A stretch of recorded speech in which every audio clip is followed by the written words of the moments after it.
Welcome back to Cards and Comics, guys. Today I have a small mail day on my comic book side, along with one really interesting toy that I want to share with you guys. First up is Infinite Crisis #1. And it's a book that is interesting for a few reasons. One is DC just released the the third episode of the Infinite Crisis cartoon.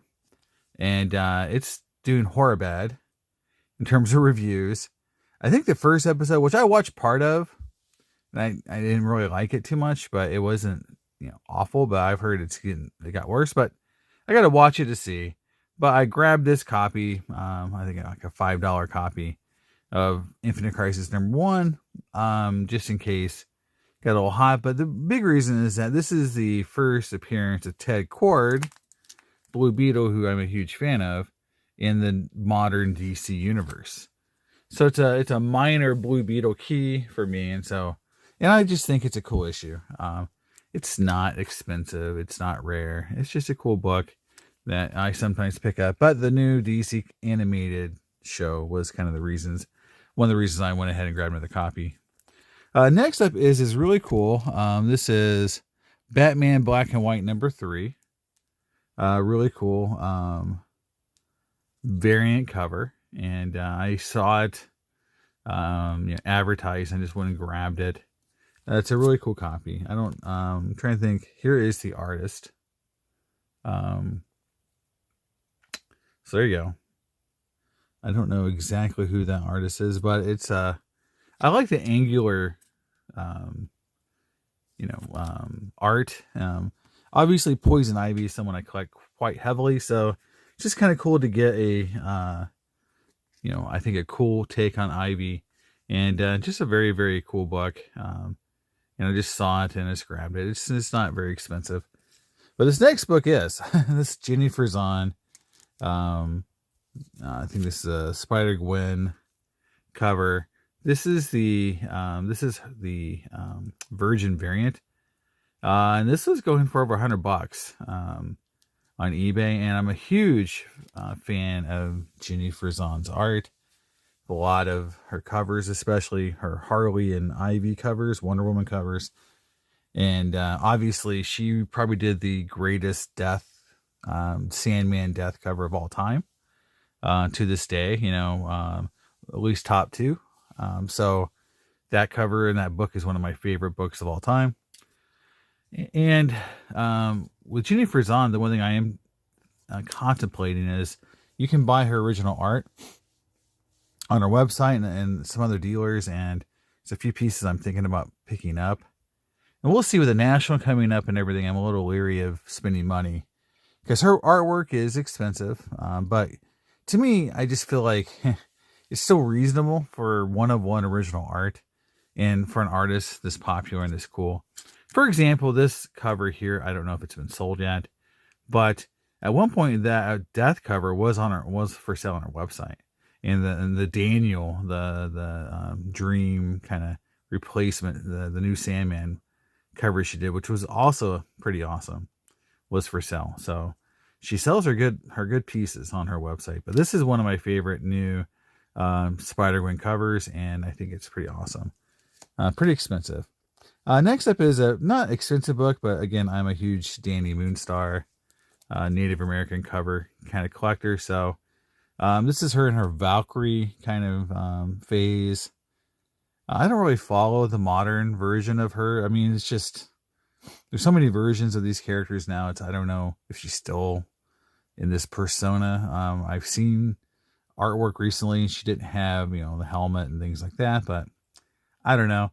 I love this time period though, and I think this is a great cover. For those who remember last year, I picked up the Hans Defenders cover, the really rare one. Fearless Defenders, Hans, Danny Moonstar cover. Probably one of the rarest variants that exist from just a pop count perspective, and just one of the harder ones to find. And so it's cool to pick this book. This book is not nearly as hard. Just a fun looking cover of Danny Moonstar. Next up is a cool book. It is another Dave Stevens cover. Crossfire and Rainbow. This is from Eclipse. And you can see the Dave Stevens on it right there. This is from 1986. And you can see, it's got Elvis. And again, all these, Dave Stevens books have become kind of minor keys. Sort of. I think it was like a run. The documentary came out and there was a big run on Dave Stevens keys. And then people kind of realized they're not that rare. And a lot of people collected Dave Stevens. So there was a lot of people hoarding Dave Stevens books, and then they kind of came out of the woodwork. Kill it off a little bit for some of the easier covers to find. But this one's fun just because it's got Elvis, and it's one of the ones I don't have. I have most of the Dave Stevens comics that are out there, the cool covers. So that was one I didn't have, so I went ahead and picked it up. Avengers 129 with a awesome King cover. Who knows if King is going to actually do anything in the Marvel universe, but it was cheap and I just grabbed it, and I felt like, hey, it's a cool looking cover at least. Very, very, this would be what, late 70s, early 80s time period. So definitely one of those, team, covers where they're beating up on one dude. Very common in this time period. Next up is a couple Batman covers, including a pretty rare one, a pretty expensive one. But the first one here is Batman 246. And it's kind of like implied that Robin hung himself. So this is kind of an infamous cover from the Batman run. It's always, one of those covers that people talk about. There's memes on this cover. There's, I think about a few actual, homages to this cover. So it's just a cool cover that you don't come across every day, or a cool book. And so I went ahead and grabbed it. It does have, a stamp on the top or a date on the top. So that's a little disappointing. But still cool book. Now this book is a really clean book. And it's a cover that I love. Batman 227. It's probably one of my favorite all-time Batman books. It's an homage, I believe, to an earlier Batman cover, but it's a clean copy of this book. I think it may be an 8.0. So I just think it's one of my favorite books of all time. And I've had it multiple times, and every time I take it with me to a show, I price it very, not over comp, but right at it, and it always sells. So I'm not the only one out there who loves this book. It's one of those books, again, that it sells really well at a Comic-Con. So it's fun to have a copy again. And, like I said, I keep selling the ones I have. This is probably the nicest copy I've had, honestly. I've had like 5.0, 6.5s. This could be an 8.0. It's a really, really nice copy, and I'm glad I grabbed it when I did, because it was a lot cheaper to grab it like this. Now, next up is a Wonder Woman variant cover, and this is from Artgerm, and this is Wonder Woman 750. I believe he did two covers for this book. He did a kind of like homage or like a throwback cover, which is this one. Then he did it for I believe, a more modern take on the character. And I really love this take of the character. I just like the classic old school Wonder Woman look. So this was just a cool variant, and I love variants, and this one wasn't that expensive, so I went ahead and grabbed it. And you can see the full cover. Artgerm is hit and miss with me, honestly. This is when he's at his best, when he doesn't look so plastic in the textures of this people. I think sometimes Artgerm's characters look a little like Barbie dolls. Like they don't look like real people. They look like plastic dolls. And I think that's just from the software he uses and how he, his textures. And so this definitely looks a lot more natural. And so I grabbed it. And again, I like a lot of his covers, but sometimes his stuff, sometimes I don't. And so I kind of pick and choose with Artgerm. But this is a really cool one, and it's a super thick ebook. So it's in this massive holder here. So it's kind of like a big one. Now going into the next books are all going to be I think Golden Age. I think they're all Golden Age. Popeye number 20. Again, this is a Native American cover, sorta. And this is like one of those great, covers where you've got, like they're playing kind of dress up, and she's got the Native American outfit on, and I think it's cool. It's a very much of its time, and I appreciate, these kind of covers because it documents that time period. Obviously today, you might say, well, this would be someone dressed up, a white guy dressed up as a Native American. People would say something today, maybe not. I don't know. It's just one of those kind of things where it was just, this was, people did back in the days. And now it's like, oh, maybe that's not as cool. And, I think that's where we get into, that's why these kind of covers, it reminds me a lot of the Schomburg books where, there's a lot of things on those covers that are racist, but it was a product of its time.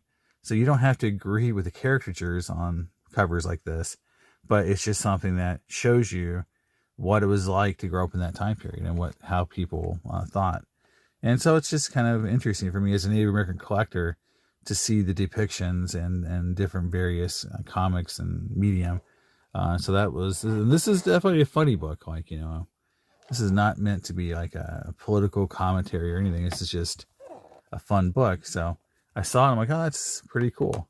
Now, the next two books are very interesting for me because, again, I mentioned I'm a big Blue Beetle fan, and here's Blue Beetle number one. This is number one. And I just thought this was awesome. It's from 1939, guys. So this is not even in the 40s. This is in the 30s. This is 1939. It's in this bag. I'll take it out of the bag. And I just thought it was awesome. It's a great red cover, and the book below it kind of goes with it. But, just to get Blue Beetle number one. Now, this is not his first appearance. Now, it's definitely got a lot of, yellowing here and here. You can see it right there. But, it is, Will Eisner story. It's just a really cool book. I mean, his first appearance is in, I think, Mystery Men number one, I believe.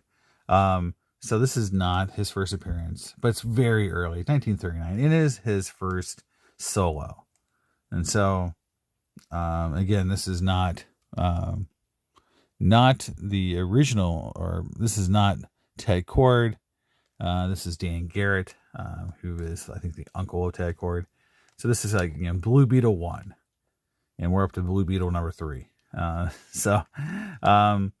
Ted's number 2, and Jaime Reyes is number 3. But this is Blue Beetle 1, Dan Garrett. This is his first solo title. Just pretty awesome. Now, below it is a book I already had. I just want to show it off. And this is Blue Beetle number 2. I got this book last year. So, again, this is 1940. Again, another Lou Fine cover, who did a lot of great covers. And, again, it just kind of like, I just thought it was very interesting to show the difference between the two covers. Whereas the first cover is a very, a little bit more cartoony, and then this one is, a little bit more like dramatic cover, but Blue Beetle 1 and Blue Beetle 2. And, like, I honestly would love to start a Blue Beetle run, but there's a lot of Blue Beetle Golden Age books, for one. 2, Blue Beetle suffered from some quality issues in terms of stories and art and everything. But, to make up for it, there was a lot of headlight covers that, Golden Age headlight covers, which a lot of collectors, collect, which makes some of those books uber expensive. It's kind of like Phantom Lady, where a lot of those books, if they don't have a headlight cover, they're worth like a fraction of what a headlight cover is. And so there are Blue Beetle books like that are worth like $1,500 to $2,000. because of the cover, but it's just because of the cover art. Whereas the book right next to it, the very book before it or after it, could be a $200 book because it's just a regular cover. So that's the problem with collecting Blue Beetle, is that if they had a rational pricing throughout the whole run, to where, you know, you didn't have books randomly be worth $2,000 or $3,000 sometimes, it would be easier for me to collect. Honestly, the run, you know, and I would be like, okay, well, I could possibly do a run, but I just thought it was cool to get both number 1 and to go with my number 2. And you know, I just felt like it was cool to have, you know, both of them. And maybe I'll get number 3. Again, not every book in this run is super expensive, but you'll see a few and you're like, oh, where'd that come from? Where'd that price? And you look at the cover like, oh, it's a style of cover that people just pay a lot of money for, from that time period. So, well, there it is. Oh, well, wait. I got one more thing. I almost forgot. I was so in love with the Blue Beetle. I have one toy to show off. And I can't believe that this toy was made. It's a DC HeroClix. So it's like that old, I think it's part of a game. You know, you use them for a game, HeroClix. It's insane that they made this toy. I'm still shocked. It is the Batman slapping the crap out of Robin in a toy form.